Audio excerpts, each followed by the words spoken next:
Que a graça de Jesus, o amor do Pai e a comunhão do Espírito Santo esteja com todos nós nesta manhã. Antes de cumprimentá-los, preciso compartilhar com vocês o que está no livro de Filipenses, no capítulo 2, 4 a 11, diz o seguinte: cada um cuide não apenas dos seus próprios interesses, mas também dos interesses dos outros.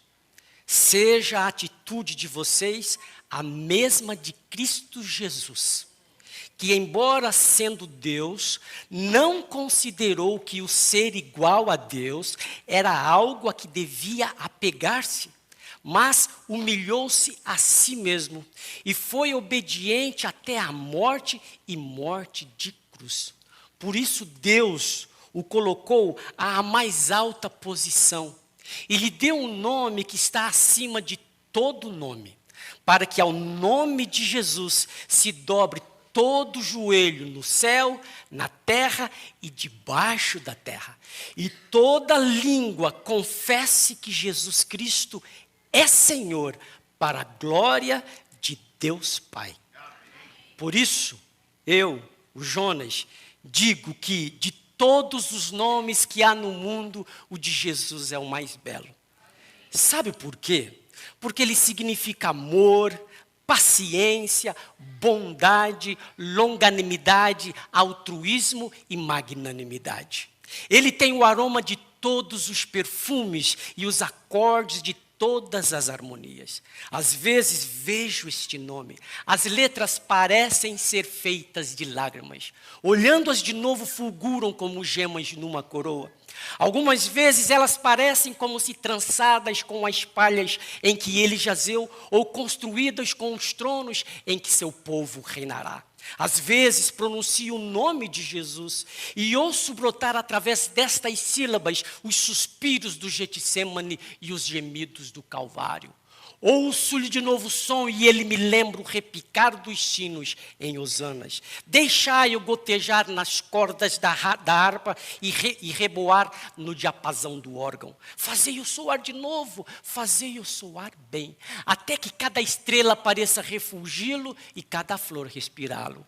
A montanha e o mar, o dia, a noite, a terra e o céu cantem altissonantemente. Bendito seja este nome glorioso, nome para sempre. Este nome que é sobre todo o nome. Bendito seja o Senhor. Amém? Eu fico tão nervoso, irmãos, tão nervoso quando eu venho aqui na frente, que vocês não têm ideia. Acordei umas 10 vezes esta noite. E deu vontade assim, não vou. E quando eu estava aqui, não vou lá na frente. Eu tenho certeza que Deus me colocou aqui, porque eu não teria capacidade nenhuma de estar aqui. A glória é toda dele. Hoje nós temos um dia muito especial, porque é sábado. Esse dia, ele entra na nossa vida para que nós possamos lembrar de que Deus é o Criador de todas as coisas. E Ele, na sua infinita sabedoria, sabia que nós precisaríamos de um dia para descansar e para louvar e bendizer o santo nome dEle. E por isso, como dizia o pastor Fernando Iglesias, lá na Igreja Central de Curitiba, sábado é dia de festa, é dia de alegria. E também é o dia das mães.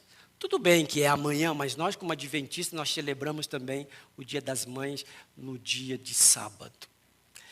E aí, eu tenho na minha mente um assunto que vai ser, não um sermão,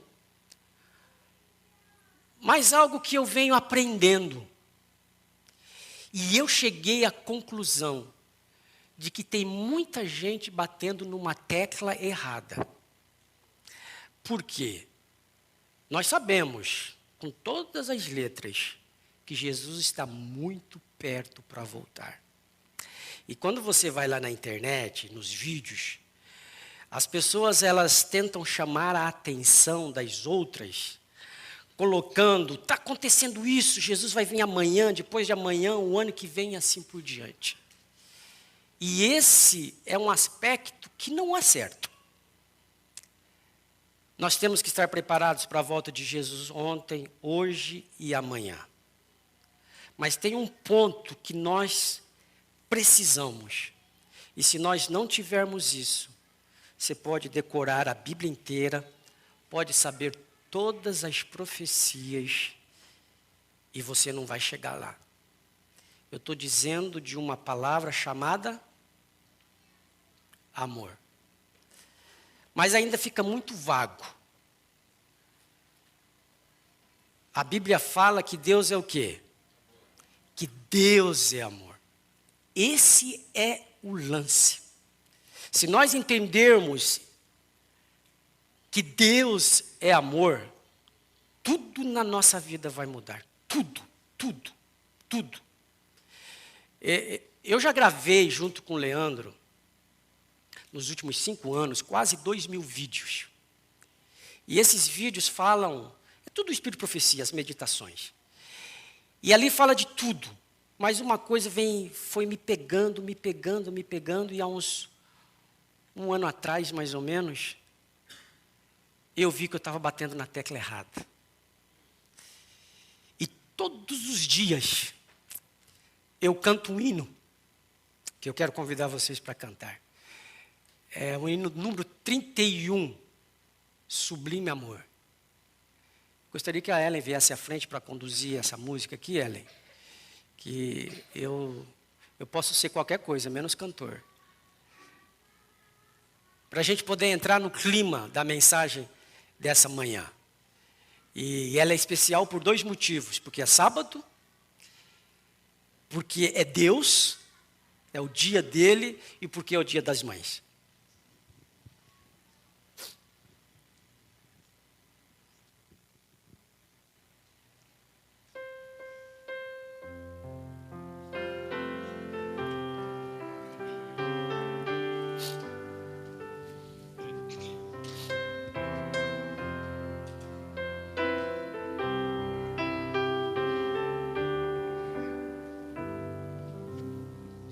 Sublime amor, o amor de Deus que lira não traz.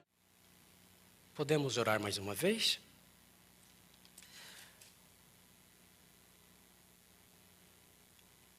Nosso Pai que estás nos céus, assim como o irmão Daniel diz, estamos no melhor lugar do mundo. E é um privilégio estar aqui. Eu tenho certeza que os teus anjos aqui estão. Eu tenho certeza que o Espírito Santo está entre nós. Porque a nossa intenção única é louvar e bendizer o teu santo nome. O nosso desejo é conhecê-lo melhor. E para isso nós não temos poder nenhum para viver o Evangelho. Nós não temos poder para amar o nosso próximo. Por isso nós precisamos do teu Espírito de uma forma muito especial. O Senhor sabe o quanto relutei de estar aqui nesta manhã. Mas aqui estamos. Por isso, de uma maneira especial, esteja comigo. Aquilo que tenho pensado, aquilo que tenho aprendido, a gente possa compartilhar. O meu desejo é que cada irmão que aqui está seja tocado pelo teu Espírito e saia diferente do que quando aqui entrou. Nós te pedimos isso não porque há méritos em nós, não há nenhum. Os méritos é exclusivo do nosso Senhor e Salvador Jesus Cristo. A Ele seja toda a honra e toda a glória, e é no nome dEle que oramos. Amém. Tem um verso, que é o verso 8, do livro de 1 João, capítulo 4, que diz assim.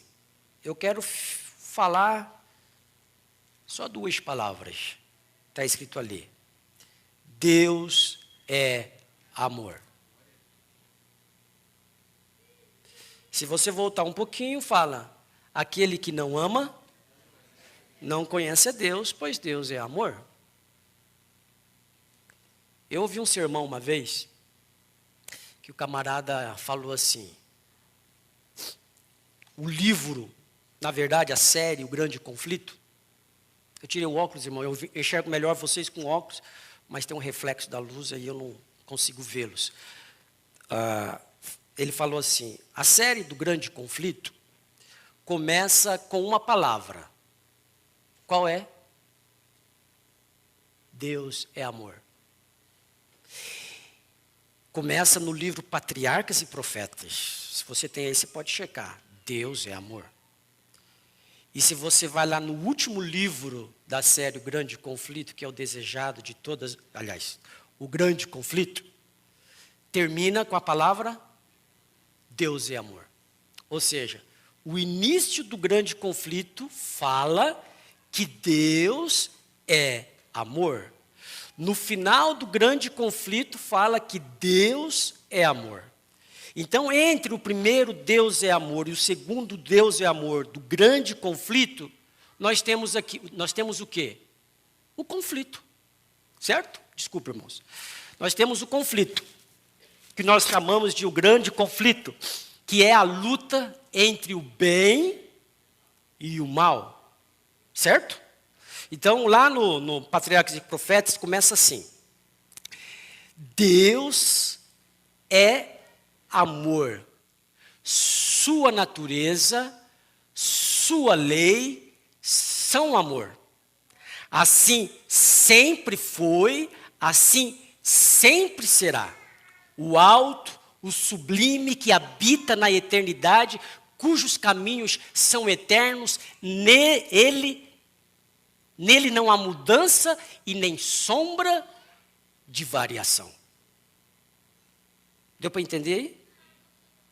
Deus é amor, sua natureza, a natureza de Deus é amor. Aí vem uma coisa que ainda nós não entendemos muito bem, a natureza de Deus, que ele diz que é amor.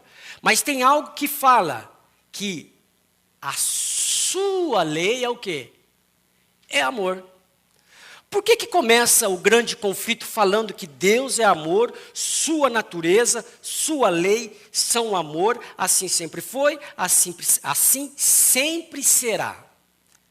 Como eu estou falando para um público aqui, eu creio que todos nós, ou quase todos nós, somos adventistas de berço, sabemos que a luta entre o bem e o mal começou aonde? Lá no céu. Porque o inimigo de Deus, antes de ser inimigo, ele era assim com Deus, não existia uma outra criatura que fosse mais próxima do que Deus, do que era Lúcifer. E ele difamou a Deus. Ele falou assim, Deus não é amor. Esse é o ponto. Ele disse que Deus não é amor. E agora, como que Deus iria resolver esta situação? Ele falou que ele não era amor. Lúcifer falou que Deus não era amor. Deus podia falar, eu sou amor sim. Claro que sou. Eu criei vocês. Eu dou tudo que vocês precisam. É aí que eu começo a viajar e pensar na grandeza de Deus e no seu amor. Porque ele entrou numa guerra, nós estamos vivendo momentos de guerra. Não aqui conosco, mas lá na Rússia e a Ucrânia. Eles estão lutando essa guerra como? Como que eles estão lutando nessa guerra? Fala aí. Armas, bombas e morre, quem sabe já milhares e milhares de pessoas.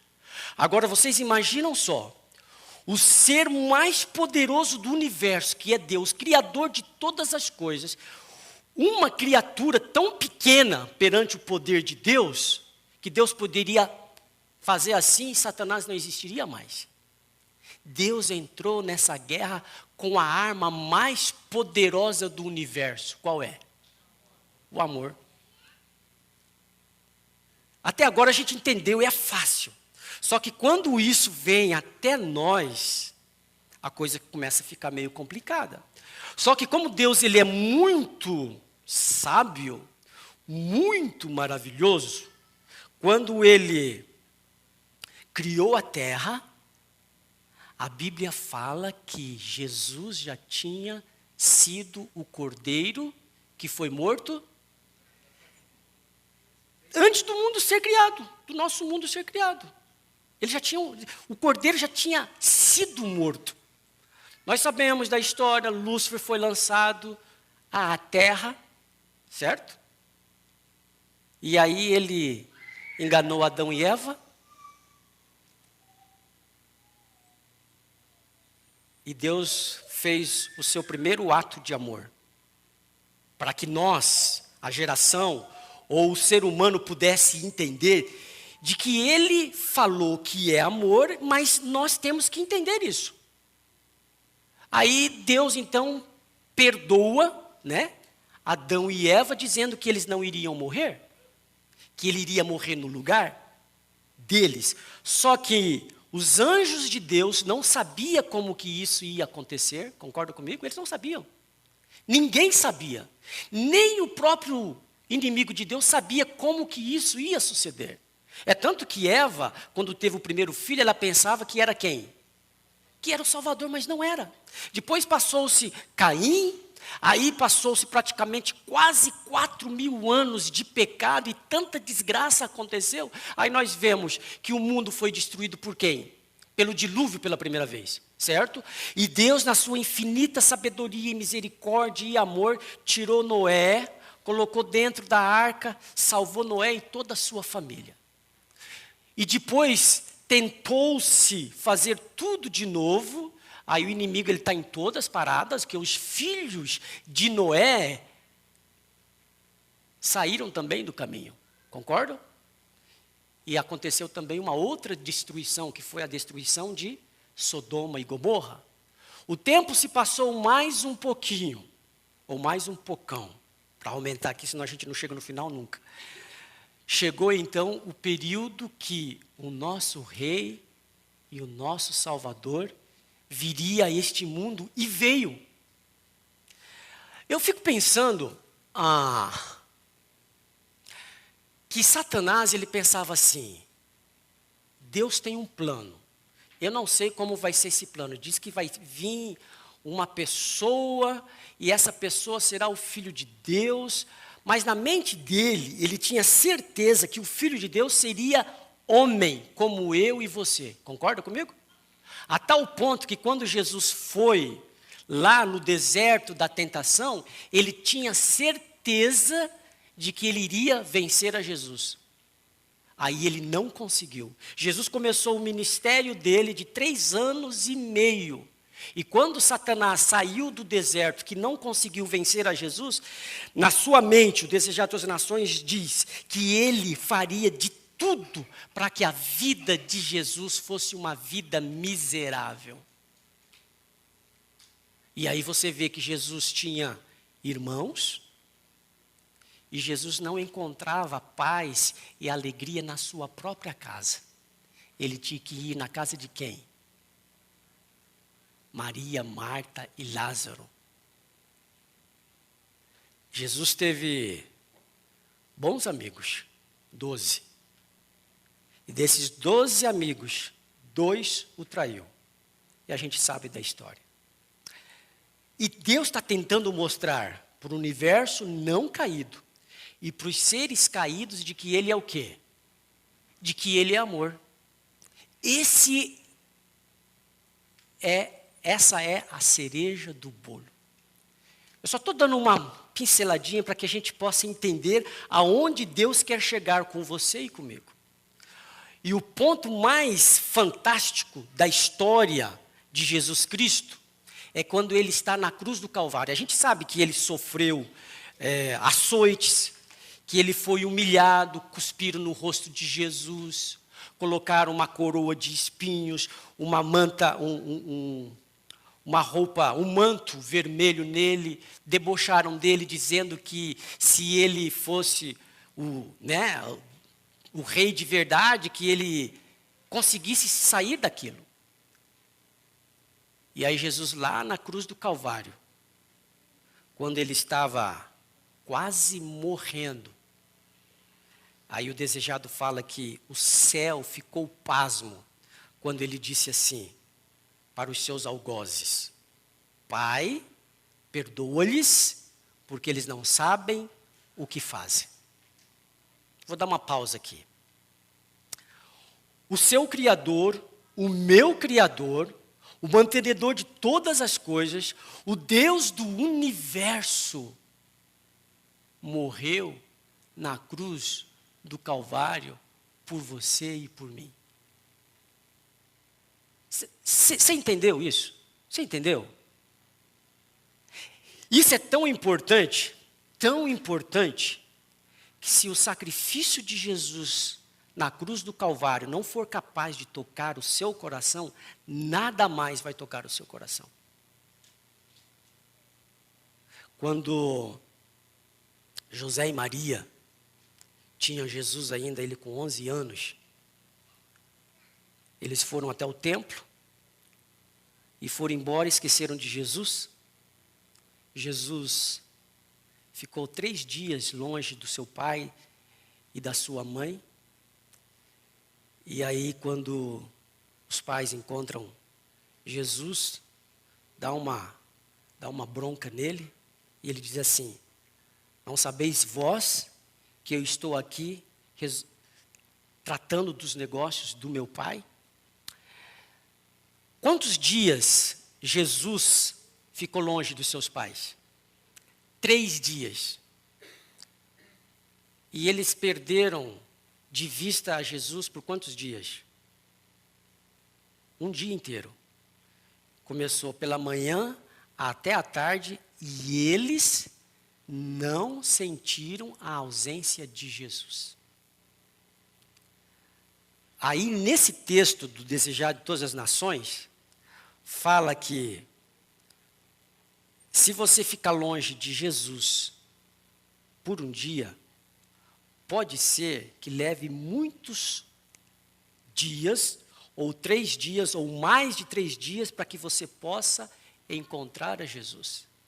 Aí ela diz o seguinte para você e para mim: far-nos-ia bem, que vocês conhecem esse texto, passarmos diariamente 1 hora a refletir sobre a vida de Jesus. Devemos tomá-la ponto por ponto e deixar que a imaginação se apodere de cada cena, especialmente as finais. Ao contemplarmos assim em seu grande amor por nós, nossa confiança nele será mais constante, nosso amor vivificado, seremos mais imbuídos de seu Espírito. E se queremos ser salvos, afinal, temos que aprender ao pé da cruz as lições de arrependimento e humilhação. Sabe onde que eu quero chegar, que eu falei tudo isso para vocês? Sabe por que a gente não fica emocionado do amor de Deus em relação a nós? Eu dei uma palhinha aí para você, sabe por quê? Pode falar. Porque nós não contemplamos a Jesus. Far-nos-ia bem passar quanto tempo? 1 hora a refletir sobre a vida de Jesus. Por isso que a gente não fica emocionado do amor de Deus por nós. Os anjos, eles ficam de boca aberta porque eles não conseguem entender. O sacrifício de Jesus foi tão grande por você e por mim. Porque quando você lê aqui na Bíblia, e a gente já vai ler alguns textos, a Bíblia fala nisso, que Deus nos amou quando ainda? Quando nós éramos pecadores, Deus não morreu por nós quando nós primeiro aceitamos a Ele. Ele morreu por nós quando ainda nós não o conhecíamos e nem o amávamos. E nós o amamos a Ele porque Ele nos amou primeiro. Essa é a parte mais fantástica. Uma coisa que eu acho assim, interessante demais é que a gente vive num mundo onde a tristeza impera, onde a natureza não é mais tão bela. E aí a minha esposa lá, ela começou a pintar de novo e ela começou a seguir uma mulher, e essa mulher trabalha com cores das mais lindas. E eu falei, nossa, que coisa linda. Daí ela foi mostrar para mim da onde que essa mulher tirava as cores. Dos pássaros mais lindos que eu nunca vi. E Deus fez esses animais, esses bichinhos, para que Ele pudesse demonstrar para você e para mim o seu poder criador. Mas a gente corre tanto, tanto, tanto, que a gente não tem tempo para ver os passarinhos. Né? A gente corre tanto que a gente não consegue ver os passarinhos. E Deus, na sua bondade e na sua misericórdia, Ele pinta uma cena de como vai ser a vida no céu e do que nós vivemos aqui, e que se nós formos vitoriosos, a gente vai poder vê-lo face a face. Você já parou para pensar nisso?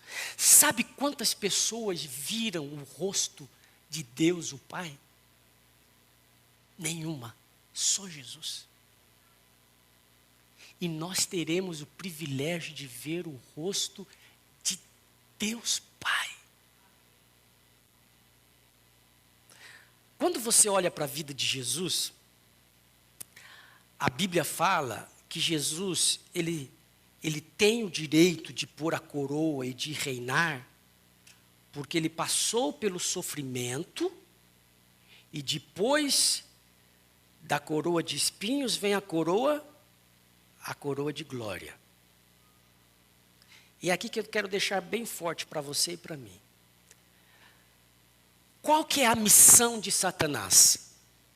Qual é a missão de Satanás?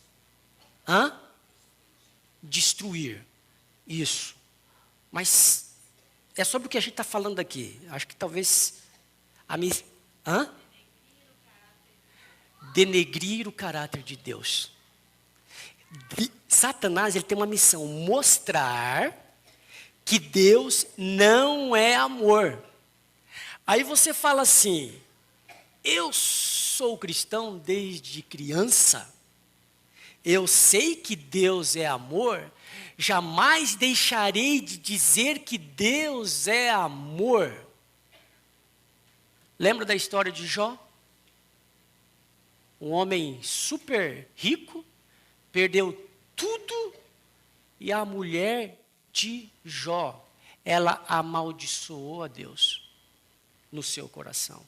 E ela pediu para que Jó amaldiçoasse também e morresse. Porque a Bíblia fala, ele sabia que Deus era amor, mas olha a situação. Já passou na sua cabeça de que Deus não é amor?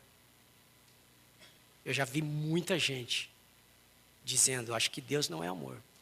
Ele pode ser amor para qualquer pessoa, menos para mim. Eu sofro tanto, tanto. Estou divorciado. Estou desempregado. Estou doente. Não tenho dinheiro nem para pagar as minhas contas. Deus não me ama. Essa coisa que a Bíblia fala aqui de que Deus é amor, não é verdade. Se você acha que a sua vida vai ser esse mar de rosas aí, nós precisamos ter uma fé e um amor a Deus que supere a espera, a fome e o frio. Quando eu estava pensando na fome, eu até que não gosto de comer muito, não sei porquê. Mas quando falou no frio, Gente, eu morro de medo do frio, de passar frio. Estou com meia quente aqui no meu prédio para vocês terem ideia. Você acha que você ama Deus? Eu vou dizer para você que você não ama Deus. Nem eu amo a Deus. Você vai olhar assustado para mim, mas é verdade. O amor deve ser como?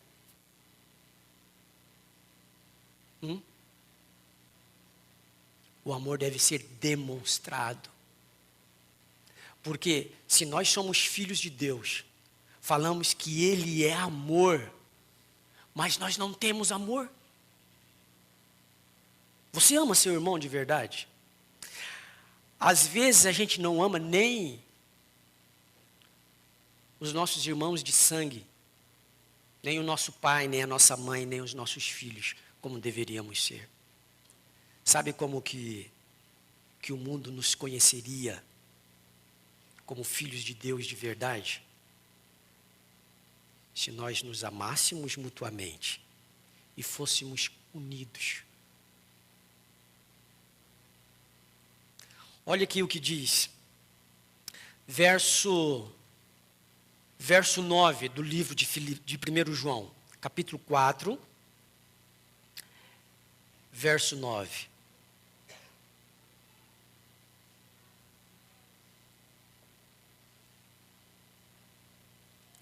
Nisto consiste o amor, não em que nós tenhamos amado a Deus, mas em que Ele nos amou e enviou o Seu Filho como propiciação pelos nossos pecados.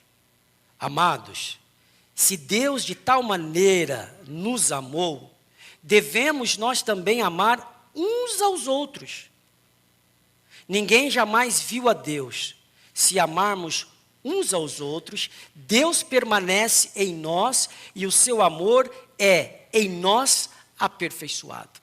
Lembra o texto que eu comecei aqui? Cada um de nós cuide não somente dos seus próprios interesses, mas também dos interesses dos outros. Eu decorei esse capítulo há muito tempo atrás. Só que eu nunca parei para pensar, para refletir no que diz nesse verso 4 a 11.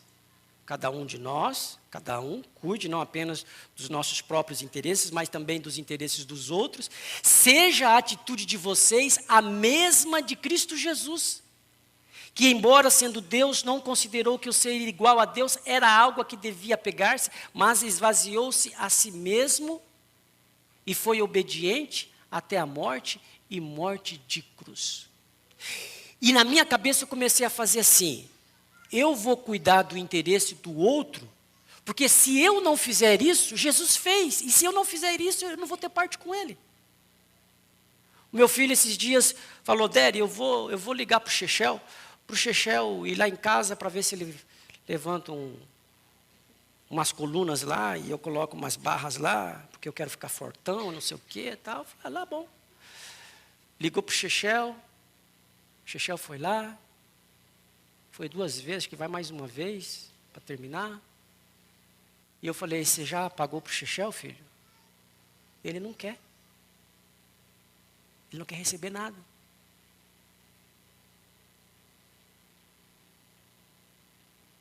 Ele não quer cobrar. Eu não estou falando isso para enaltecer ele, não é isso.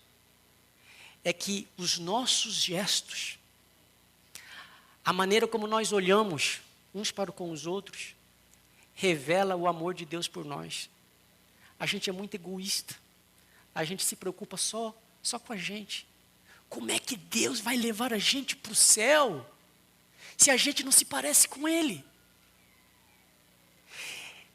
Quando Jesus voltar, Ele vai levar aqueles que se parecem com Jesus. Sabe o que é ser cristão? É o indivíduo que se parece com Jesus. Olha para você, para dentro de você. Você se parece com Jesus? Você se parece com Jesus? 1 Coríntios capítulo 13. Você falar aquilo que eu estou falando, coisas que não deveria aqui. 1 Coríntios capítulo 13. Eu sei que vocês sabem, decor. esse capítulo aqui. Eu sei em outra versão, mas vou nessa aqui. 1 Coríntios 13. O verso 4. Como é que é o amor? Como é que é o amor? Paciente, é benigno, outra versão diz que é bondoso. O amor não arde em ciúmes. Você tem ciúmes? Você tem ciúmes? Tem ciúmes. O amor não arde em ciúmes, não se ufana, não se ensoberbece, não se conduz inconvenientemente, não procura os seus próprios interesses. Nós vivemos num país capitalista e se você fazer alguma coisa para outro, você tem que cobrar. É ou não é? Tempo é dinheiro. Como é que eu vou dar tempo para o meu irmão? Tempo é dinheiro. A gente é tão egoísta, irmão, que a gente nem quer conversar com os nossos irmãos por telefone. Não tem tempo para ouvir 1 minuto, 2 minutos. É verdade ou não é? Não se exaspera, não se ressente do mal, não se alegra com a injustiça, mas regozija-se com a verdade.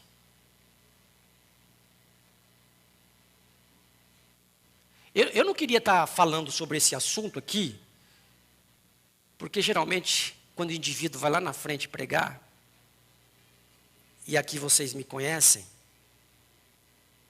vai pensar assim, o cara prega algo que não vive. Não vivo mesmo, irmãos. Não vive mesmo. Mas eu cheguei à conclusão, que se eu não viver esse amor, eu posso louvar a Deus aqui todo sábado, dar meu dízimo, minha oferta, e não tiver um sentimento verdadeiro que só Deus pode nos conceder. Só Deus pode nos conceder. E como que Deus vai conceder esse amor para você e para mim? Como que Deus vai conceder esse amor para você e para mim? Se nós passarmos tempo com Ele. Como é que eu vou... Só para explicar rapidinho aqui, para a gente entender. A gente é criança, né? Tem que contar uma historinha assim, didático, para poder entender. Eu vendi um Prius para o Brett aqui. E ajudei mais uns 8 a comprar Prius. Eu experimentei o Prius. Rapaz, que carro bom. Econômico, não quebra. Se você vir falar comigo do Prius, eu te falo tudo do Prius. É bom, é tanto que eu convenci uns 9 aí, mais uns que ligam lá da Flórida, mais não sei de onde. E eu falo, ó, você é pobre igual eu sou, então compra um Prius. Está resolvido o seu problema. Mas por que eu falo com autenticidade? Eu experimentei e uso e falo, vendo aí, até vendi um com 300 mil milhas, falo, cara, é bom, vai mais 200 mil milhas, fica tranquilo. E aí a gente fala, Deus é amor, eu sou cristão. A gente não convence ninguém, irmãos. A gente não convence ninguém.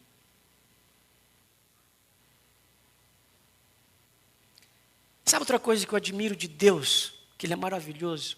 E eu vou partindo aqui para o final. Falei da morte dEle, do sofrimento. Nós sofremos. Tanta gente perdeu parente aqui nos últimos 2 anos. E aí, na Bíblia fala, no Espírito de Profecia fala, eu só vou dar uma pinceladinha, de que Jesus ele vai voltar. E aí, ele vai estar envolto em labaredas de fogo, vai olhar para a sepultura dos santos que dorme, levanta as suas mãos aos céus e fala, despertai, despertai vós que dormis no pó da terra e levantai-vos. Fala que houve-se então um grande terremoto e os santos saíram da sepultura revestidos de imortalidade.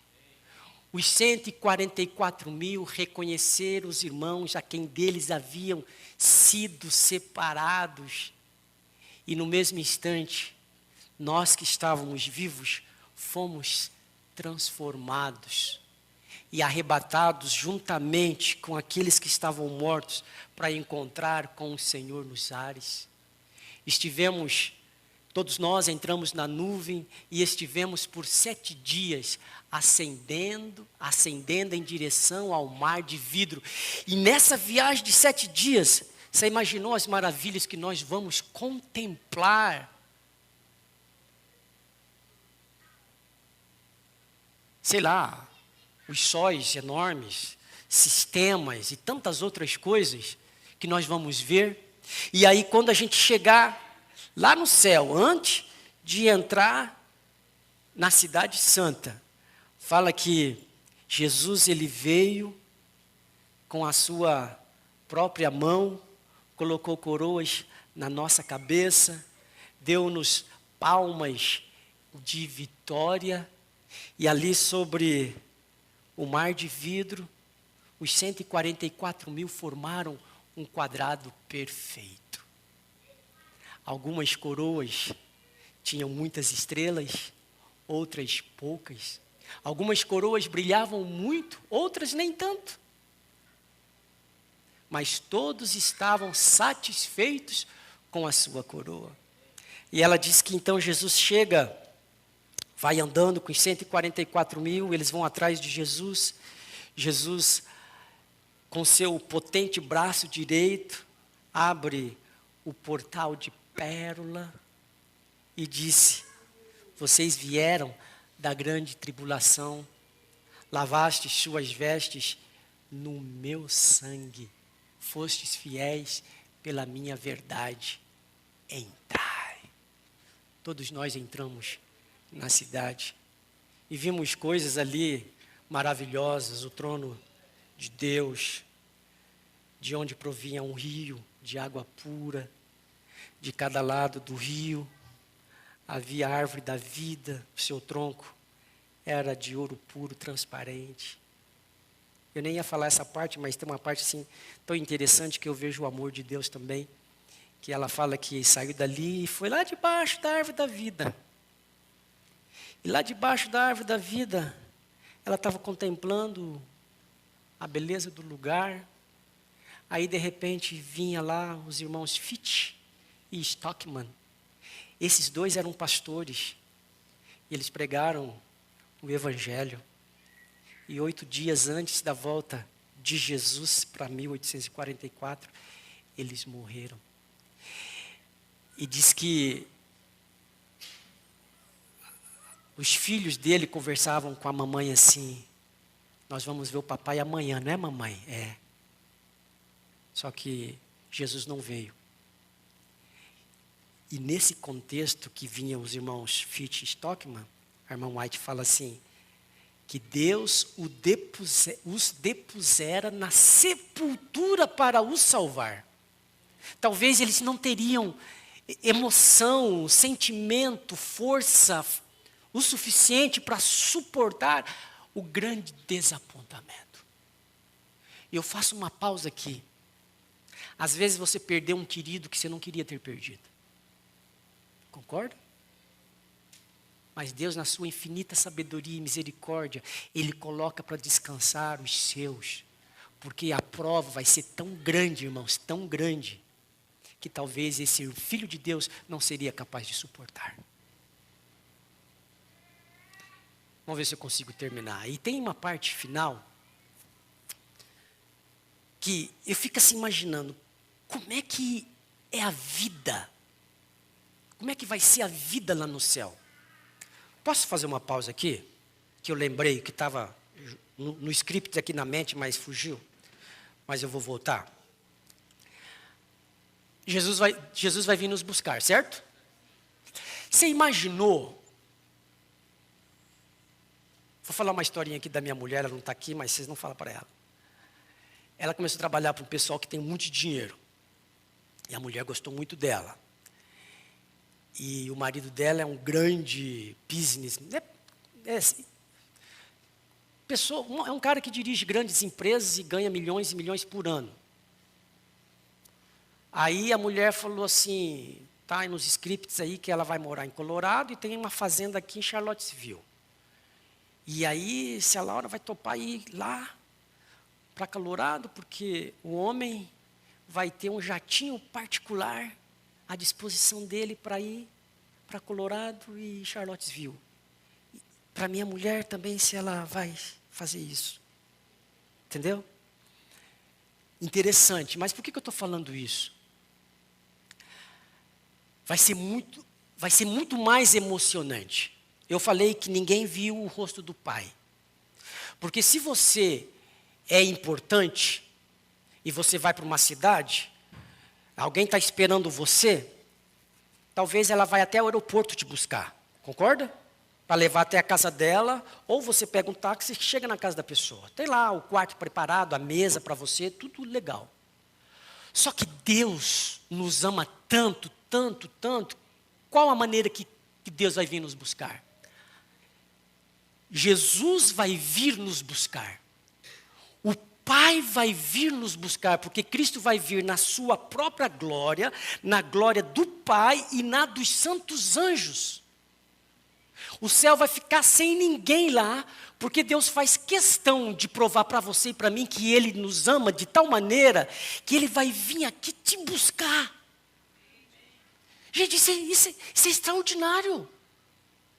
Se você olhar para você, você não é ninguém, meu irmão. Eu não sou ninguém. Eu sei que eu sou feio, pretinho, narigudo, tal, mas Deus me ama. E se você pegar você que é bonitão, você que é bonitona, se a sua carne, desculpa essa expressão, mas se a sua carne cair, você é uma caveira. Todos são iguais. E às vezes a gente acha que é alguma coisa. E a gente não consegue dizer, olhar para o olho do nosso irmão e dizer, cara, você é importante para mim, eu te amo, eu estou aqui para te ajudar. A gente não tem coragem de fazer isso. A gente nem fala para o nosso cônjuge direito. E somos cristãos. Gente, vocês não têm ideia o quanto isso me faz sofrer. Vocês pensam que eu sou um cara durão, mas eu sou o cara mais mole que existe na face da terra. Eu ando pela estrada de Richmond aqui e vejo os mendigos andando por ali. E cada mendigo que você vê andando é um deboche que Deus, aliás, que Satanás faz em relação a Deus, dizendo, isso é algo que você fez à sua imagem, à sua semelhança. Aí nós representamos Deus e não conseguimos viver isso. Eu não consigo viver isso, porque a gente não se entrega por completo. Este é o ponto. Agora, voltando lá para o final, como é que vai ser a vida no céu?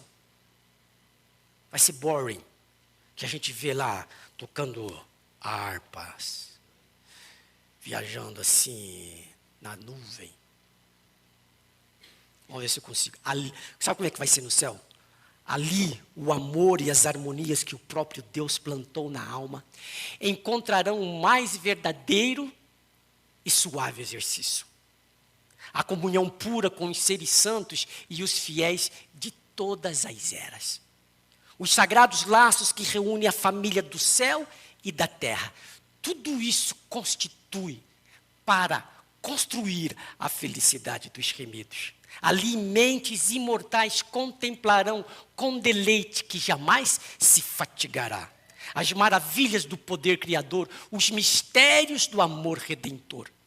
Todas as faculdades se desenvolverão, todas as capacidades serão ampliadas.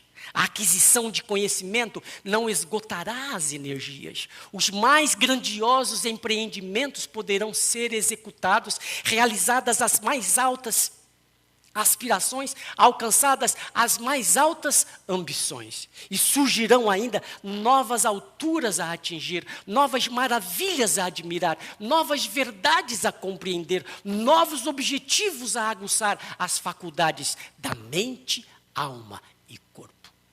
Todos os tesouros do céu estarão abertos aos remidos de Deus. Livres da mortalidade, alçarão um voo incansável para mundos distantes.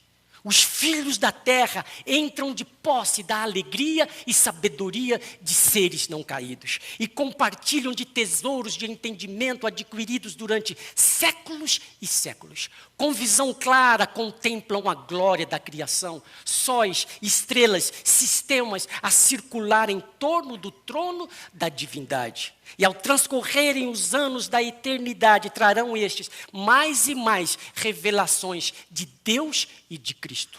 Quanto mais os homens aprendem de Deus, mais lhe admiram o caráter. O que Deus precisa mais dizer para você? Que Ele te ama.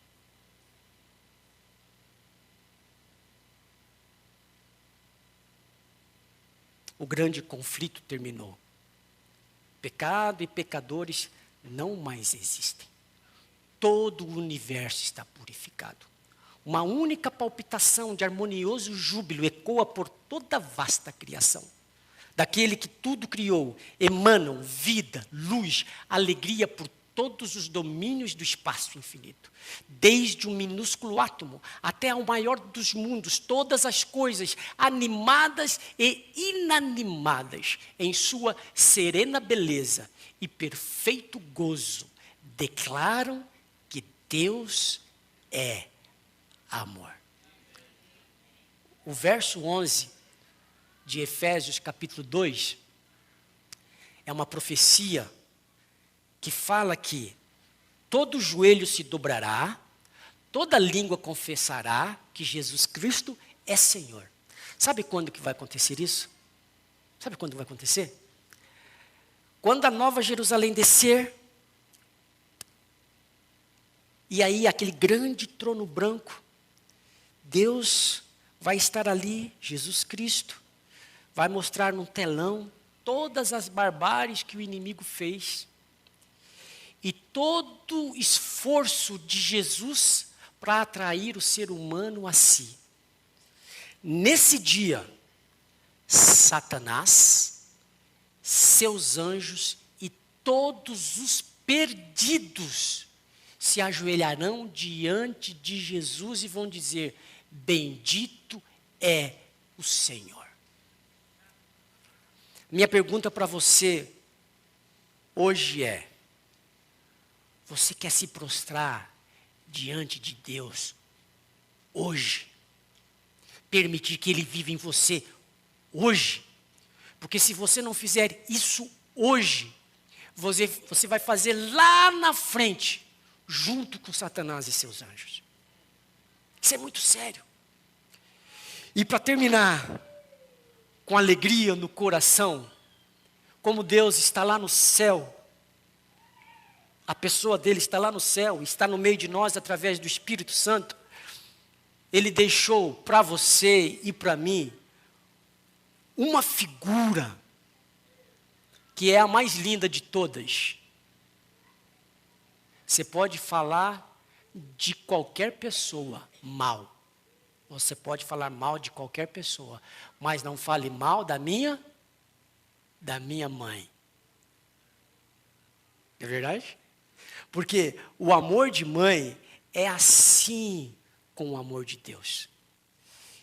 E eu não poderia ir embora, não sou eu que vou falar não, tá? Vai ser o vídeo.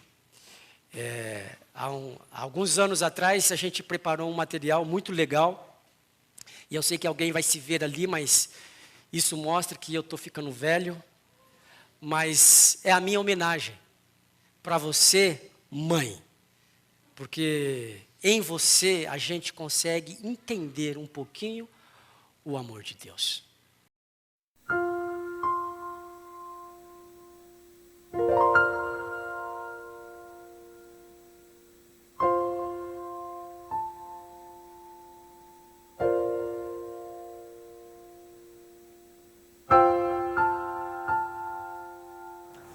Lá na casa da vovó Rosa Fernandes, eu vi um quadro.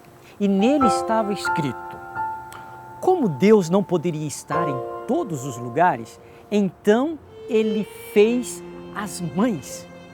Eu creio que esta frase quis dizer o seguinte: mãe Houve um momento em que te sentistes diferente. A partir de então, vivestes dias de expectativa. Afinal, a confirmação, um filho, o teu filho. Repartiste a tua alegria com o pai, com os futuros avós, com os futuros tios. Esperaste assistindo à lenta transformação de teu corpo, adivinhando a prodigiosa formação de teu bebê, sentindo os movimentos dele, suportando as reações de teu organismo, sofrendo a prolongada espera de 9 meses. Viveste assim, sonhadora e apreensiva, desejosa do melhor e temerosa pelo imprevisível. Sonhaste tanto em ser mãe um dia, aceitaste o perigo de morrer como trigo para dar vida. E esta vida, com raízes na tua, pôde livre romper, se tornar criatura e gozar da aventura de viver.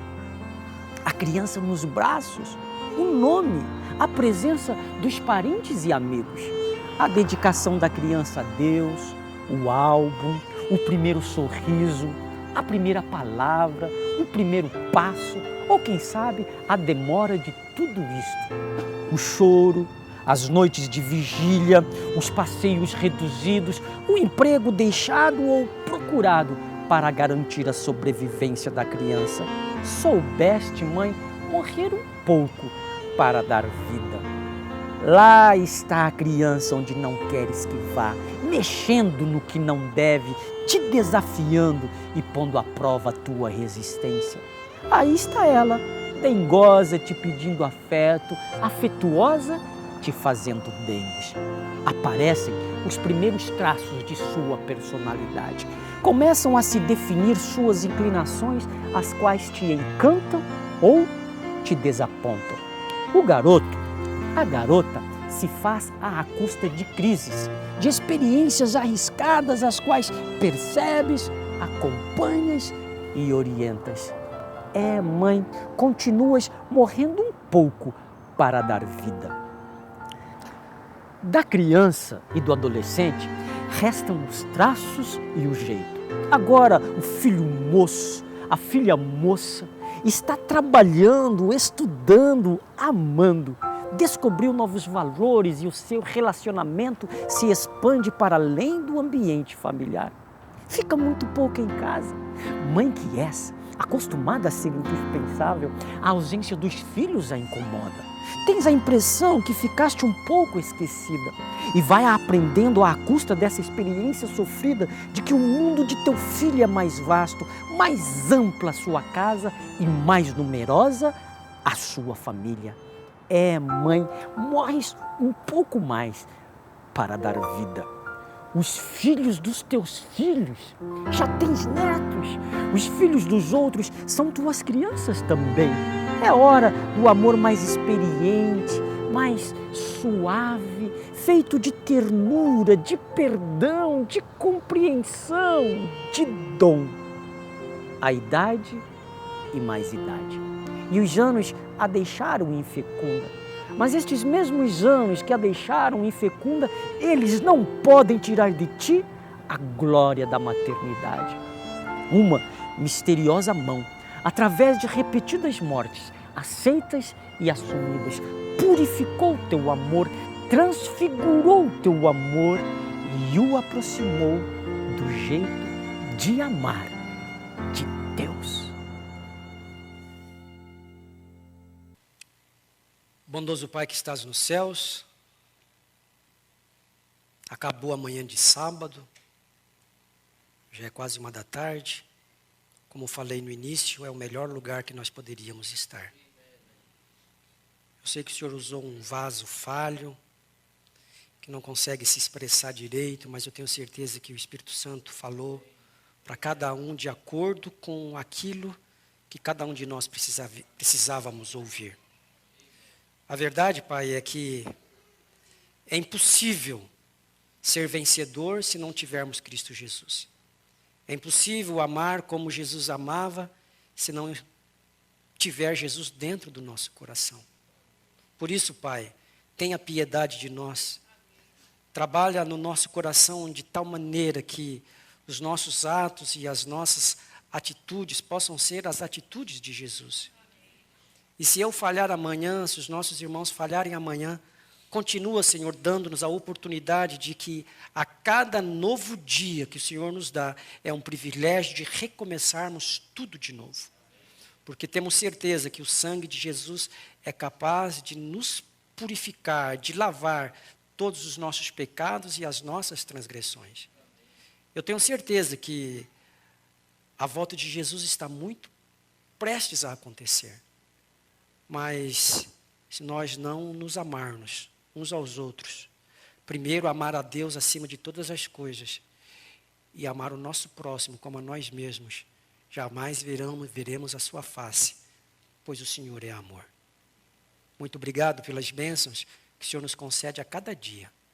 Obrigado porque nós te adoramos não sozinho. Nós temos um grupo de irmãos que partilha da mesma fé, que tem a mesma esperança. E isso não tem preço, Senhor. Por isso, muito obrigado, porque nós temos um ao outro. E que essa dependência possa acontecer de tal maneira que todos nós possamos nos preocuparmos um com o outro e nos ajudar também mutuamente a se preparar para a breve volta de Jesus. Que no restante desse sábado, as nossas palavras, aquilo que sair dos nossos lábios, venham ser dignas de serem ditas nesse dia. Leva-nos para a nossa casa. Fala ao nosso coração, 24 horas por dia. Nós te pedimos essas bênçãos e agradecemos no nome de Jesus. Amém. Amém.